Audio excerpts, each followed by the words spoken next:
The turning point. The night exploded into chaos. James's finger tightened on his rifle trigger as the lead man on the porch steps froze, his hand halfway to his weapon. The voice from the darkness came again, sharp with authority. Northwest Mounted Police, you are surrounded. Drop your weapons and put your hands where we can see them. Through the window, James saw mounted figures emerge from the shadows on all sides. Not just Marshal Davis and a few constables, but what looked like a full patrol. 8, maybe 10 riders, their scarlet tunics visible now in the lamplight spilling from Dr. Harrison's windows. The consortium's men on the porch and in the street stood frozen, calculating odds that had suddenly shifted against them. This is your only warning, the voice continued. James recognized it now. Sergeant Morrison, who'd helped them document the mine months ago. Drop your weapons or we will fire.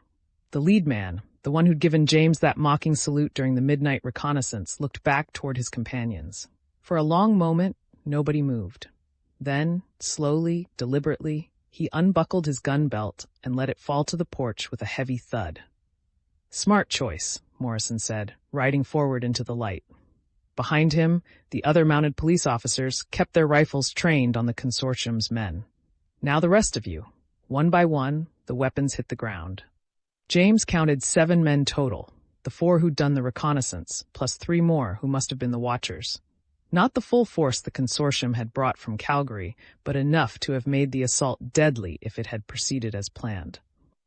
Eleanor, James said quietly, not taking his eyes off the scene. Get Thomas and Mrs. Brennan up from the cellar. Tell them it's safe. He heard her footsteps recede, heard Sarah's quiet exhale of relief beside him. Daniel lowered his rifle slowly, as if he couldn't quite believe what he was seeing. How did they know? Sarah whispered. We thought Marshal Davis would just be dining nearby, not this. Dr. Harrison appeared in the doorway behind them, his face showing the same confusion. I arranged for Davis to be at the hotel, but I didn't. The front door opened. Sergeant Morrison stood there, his weathered face grim in the lamplight. Mr. Mackenzie, Dr. Harrison, may I come in? James stepped back, gesturing him inside. Through the window, he could see Constables Fletcher and Webb supervising as the consortium's men were lined up and searched, their hands being bound behind their backs. Sergeant Morrison, James said. I don't understand. How did you? Thomas Garrett, Morrison said simply. He rode in this afternoon with evidence that made it very clear what was about to happen here. We've been positioning ourselves since sundown. James felt something loosen in his chest. Garrett's here, in Medicine Hat? At the railroad hotel, under guard. He arrived with documentation that... Morrison paused, choosing his words carefully. That changes everything about this case. Letters, bank records, testimony from witnesses in 3 other territories. He's been following the consortium's trail for months, ever since his partner was murdered in Calgary. Blackburn, Sarah said softly. Morrison nodded. Garrett believes the same men who killed Blackburn are out there tonight. He gestured toward the prisoners being loaded into a wagon. And based on what he's shown me, I'm inclined to agree. These men aren't just trespassers or thieves. They're part of a conspiracy that's murdered at least 6 people across the territories. Eleanor appeared at the top of the cellar stairs, Thomas clinging to her skirt. Mrs. Brennan followed, her face pale but composed. Thomas looked at the mounted police officers through the window, then up at his mother. Did we win? The question hung in the air. James looked at Morrison, who met his gaze steadily. You survived, Morrison said, which is more than the Henderson family managed, or the Carlsons in Saskatchewan, or the Mitchells in Manitoba. But winning? He shook his head slowly. That depends on what happens next. The consortium's leadership, James said. The men in Toronto who've been directing all this. Exactly. These men, Morrison gestured toward the prisoners. They're hired guns. Dangerous, yes, and they'll hang for what they've done. But the real power behind this operation is still sitting in boardrooms back east, insulated by money and lawyers and political connections. Dr. Harrison stepped forward. What does Garrett have? You said documentation. Letters between Hartwell and the consortium leadership, bank transfers showing payment for services that coincide with the murders. Testimony from a lawyer in Winnipeg who handled similar claims and got suspicious when the homesteaders kept dying. Garrett's been building this case for 8 months. Can he prove it? Sarah asked. Can he connect the murders to the men who ordered them? Morrison's expression was guarded. That's what he believes. But these are powerful men we're talking about. Richard Ashford sits on the boards of 3 railways. George Pemberton's shipping company moves half the grain in Ontario. Thomas Whitfield's bank finances territorial expansion. And Jonathan Carver's newspapers. He paused. Carver's newspapers have already started running stories about Martin Hartwell as a rogue lawyer who exploited homesteaders for personal gain. Laying the groundwork, Edmund Whitmore said from the doorway. James hadn't heard him arrive. The old lawyer looked exhausted but alert, his eyes sharp behind his spectacles. Making Hartwell the scapegoat so the real criminals can claim they were deceived by their own counsel. Precisely, Morrison said. Which is why Garrett wants to meet with all of you first thing tomorrow morning. He needs your testimony, your evidence, everything you've gathered. He wants to build a case so airtight that even Carver's newspapers can't spin it away. James looked around the room. At Eleanor holding Thomas, at Sarah standing beside Daniel, at Dr. Harrison and Edmund Whitmore, at Mrs. Brennan hovering in the background. They'd all risked everything to get to this moment. And now they were being asked to risk more. What time? He asked. 8 o'clock, at the courthouse. Garrett's arranged for a magistrate to take depositions under oath. Morrison's voice softened slightly. I know you're exhausted. I know you've been fighting this battle for months, but this might be your only chance to make sure these men face real justice. We'll be there, Eleanor said firmly. Thomas looked up at her in surprise, but she kept her gaze on Morrison. All of us. Morrison nodded. Good. Now, I need to ask, do any of you know where the other consortium men might be? We arrested 7 tonight, but Garrett's intelligence suggested they brought 10 or 12 from Calgary. James felt ice in his stomach. You mean some are still out there? The smart ones probably scattered when they saw us closing in. But yes, there could be 3 to 5 men still at large. Morrison's hand rested on his sidearm. Which means you're not safe yet. Not until we've rounded them all up. They could come back, Sarah said. Try to finish what they started. Or they could run, Daniel offered. If their plan failed this badly, why would they stay? Because they're being paid very well to complete a job, Morrison said bluntly. And because leaving witnesses alive is bad for their reputation in certain circles. He looked at James. I'm posting 2 men outside this house tonight. Tomorrow, after you've given your depositions, we'll discuss longer-term security until we've captured the rest. Thomas tugged on Eleanor's sleeve. Mama, does this mean the bad men are gone? Eleanor knelt beside him, smoothing his hair back. Some of them are, sweetheart. The mounted police caught the ones who came tonight. But not all of them, Thomas said. It wasn't a question. His eyes, too old for his face, met his mother's steadily.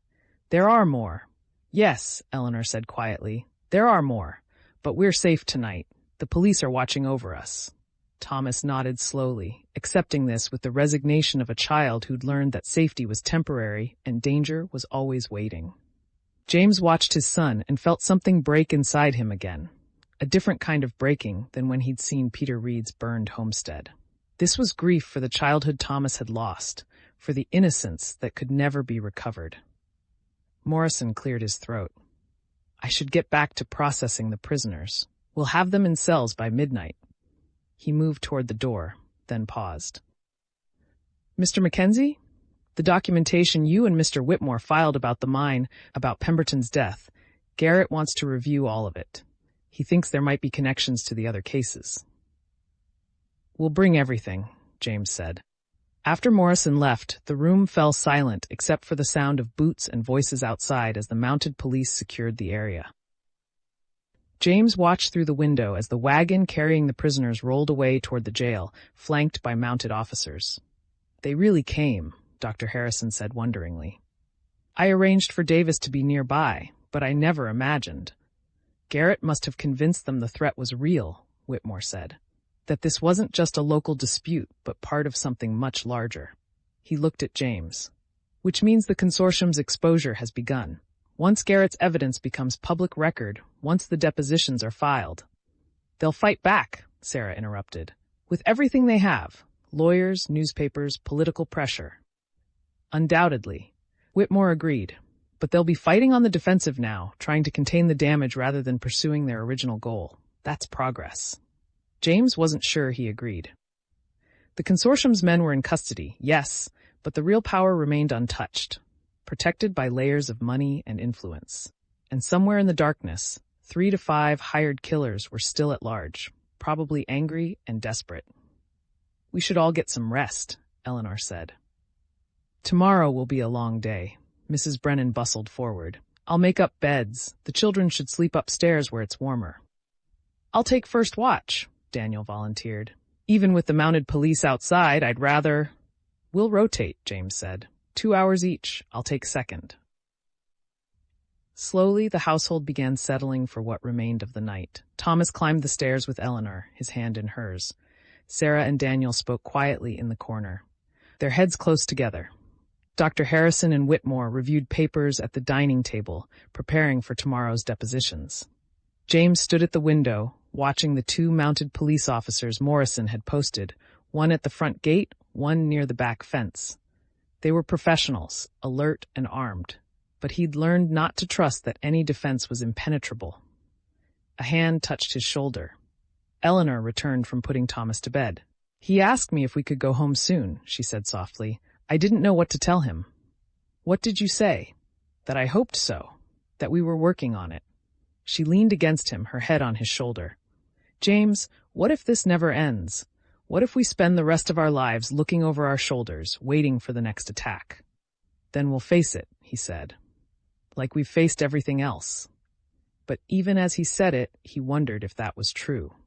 They'd survived tonight because Thomas Garrett had arrived with evidence and Sergeant Morrison had believed him. They'd survived because the mounted police had intervened at exactly the right moment. How many more times could they count on such fortune? "Eleanor," he said quietly, "if something happens to me—" "Don't," she interrupted. "Don't say it. If something happens," he continued firmly, "you take the children and you go. You take whatever Garrett's evidence is worth and you leave the territories. You go back to Ontario, or you go to British Columbia, or you go anywhere that's far from here. You don't try to fight them alone." She pulled back to look at him. "And if something happens to me, what will you do?" He couldn't answer. The thought of losing her, of facing this battle without her strength beside him, was too much to contemplate. "We're in this together," Eleanor said firmly. "All of us. We survive together or we don't survive at all. That's the only way through this." Across the room, Sarah looked up from her conversation with Daniel. For a moment, her eyes met James's, and he saw in them the same determination he heard in Eleanor's voice. His daughter had become a warrior. His son had learned to sleep with one eye open. His wife had developed steel where there had once been softness. The consortium had wanted to destroy them. Instead, it had forged them into something harder, something that refused to break. "Tomorrow," James said, "we tell Garrett everything. We give him every piece of evidence, every connection, every detail we've uncovered. And then we trust that the law will do what it's supposed to do." "And if it doesn't?" Eleanor asked. "Then we find another way." She nodded slowly, accepting this. They stood together at the window, watching the night, waiting for dawn and whatever it would bring. Outside, the mounted police officers maintained their vigil. Somewhere in Medicine Hat, Thomas Garrett was reviewing his evidence, preparing to present a case that could bring down some of the most powerful men in the territories. And somewhere in the darkness, the consortium's remaining killers were making their own plans, deciding whether to flee or fight, whether to cut their losses or finish the job they'd been paid to do. James tightened his arm around Eleanor's waist. The battle wasn't over, but for the first time in months, he felt like they might actually have a chance to win it. The question was, at what cost? Thanks for watching our stories. Don't forget to like and subscribe for more epic adventures. Thanks for watching our stories. Don't forget to like and subscribe for more epic adventures.